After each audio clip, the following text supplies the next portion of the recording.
Okay, so this is frame 2.0 in the bottom bracket. The bottom bracket's gone bad on me. So I guess a winner of salt killed it. So what you're going to have here is you're going to have the non-drive side. You're going to want to remove the cap. You're going to have a cap on this side. You want to remove that as well. Just an Allen wrench to pull that out. Sorry. Allen wrench to pull that out. And then you're going to pop off the crank arm on the non. So this is one tool that when I'm taking off the original crank, this is a CCP2. When I took off the original crank, you unscrew the little hex bolts that are in the end, and then you thread this onto the internal threading, and you do that with this thing totally in.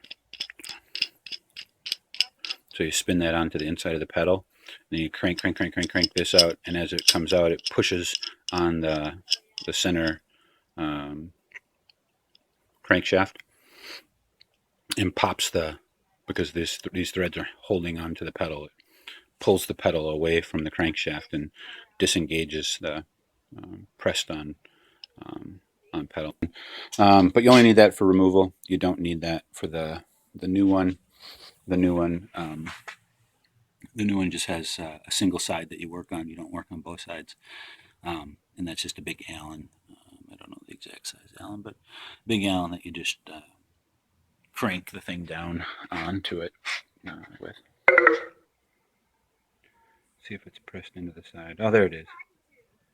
So it's an 8mm. So the Allen wrench you'll need doesn't have to be this type. It could be a dog leg or whatever, but an 8mm Allen wrench to crank the new FSA crank arm down onto the bike. So that's that.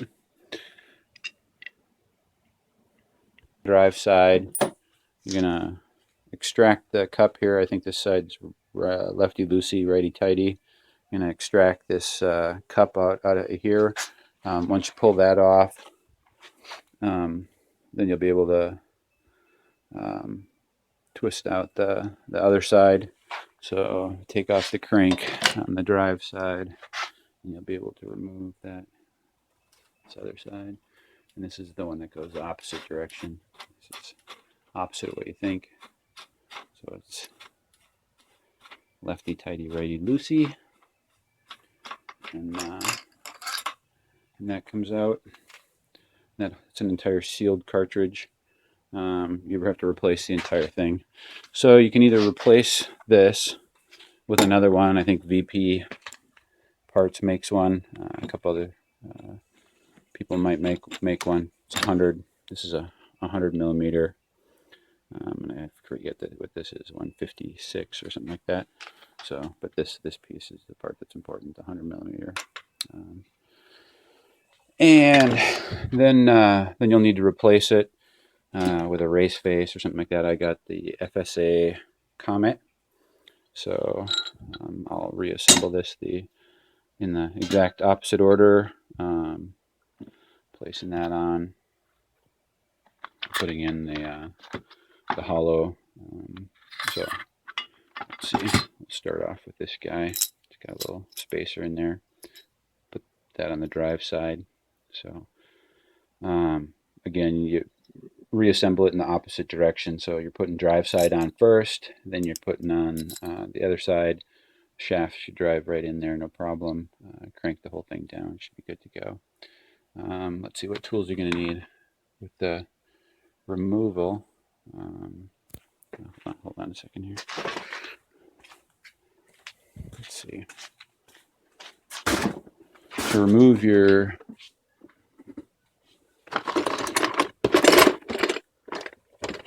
sorry, I should have had all this stuff pulled together already. There you go.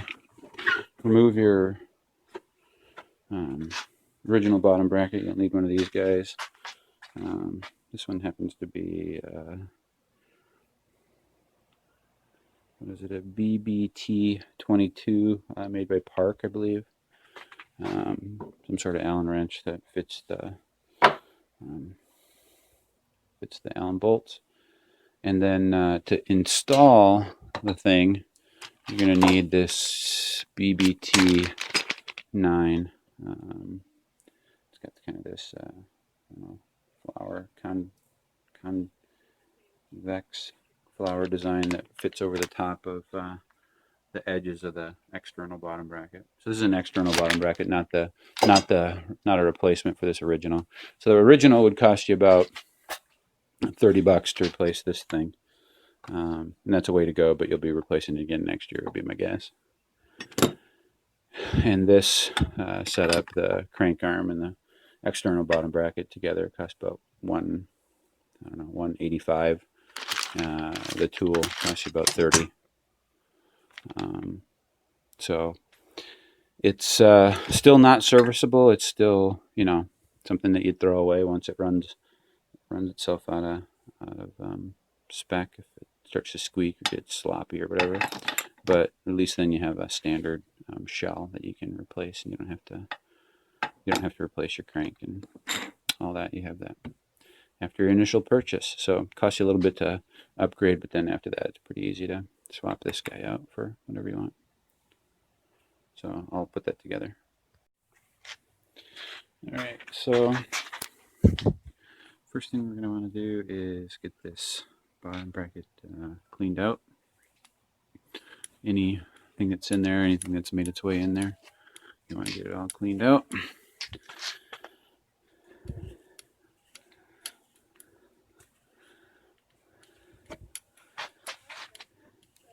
Pretty dry. Guess it comes from the factory dry. If you're pretty serious about it when you first get your bike, you might want to actually just pull this thing out and get the threads lubed up and stuff. But anyways, there it is. So then I'm gonna lube up the bottom bracket with some lube so that it comes out easy next time it needs to come out. Lube up these things here and then screw that into the area I just cleaned out.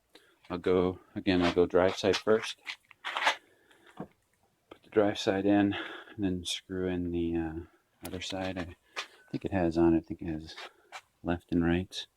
So I'll lube here and I'll lube on the other side, and then using the left and right on there. I don't know if you can see that.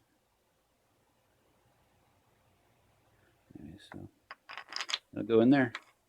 And again, like I said, I think you need this spacer on this side to get the chain all to line up. There's a couple other spacers that come with this. My understanding is you'll want the silver spacer on this side between the crank and the drive side, and then on the flip side you'll run the silver spacer, the wavy washer, and then the other crank arm. We'll tighten in onto that. This guy here. We'll tighten onto that. So that's the setup as far as I understand. Okay, so get that all nice and lubed up. In it goes. Do right side, left side once the bike is flipped over, not now. So left is on the opposite side, right's on this side. Mine is stopping here. There's some welds in there that it's getting hung up on. Well, I can't really show you, but it's getting hung up on some welds. So I'm either going to have to pop it through there by tapping it with a hammer, or once it's passed, it's no problem. But I don't want to hurt the part it's catching on here. I don't want to hurt that because I don't want to break the seal or anything. But so either that or I got to file down some of the pieces inside there, which is kind of a drag. I'm going to try and hit it with a hammer and see how it goes, a soft hammer. Alright, so that did it. Give it a hit with the soft hammer. There it is. But I don't know what anyway, so side. Now screw that in, tighten it up, screw in the cup on the other side. tighten it up, and it should be good to go. Okay, so I haven't cranked it down, but just going to crank this in. I put the other side on just temporarily. Not exactly sure how far down you gotta crank these. I'm supposed to do a torque wrench and get it pretty tight. I'm gonna do one side. Whoops. I'm gonna do one side and then the other. At least hand tight, and then do the rest with the tool.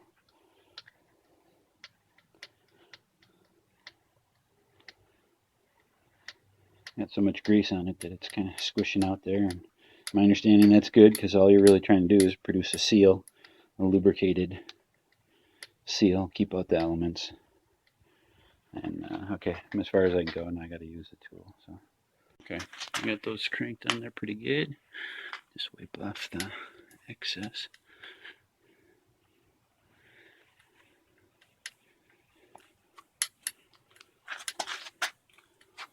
Alright, looking alright. Now they're ready for the drivetrain, which I believe I'll lube up the drivetrain here. So I'll put lube on here, and I'll put the seal on, the silver seal. Grab that.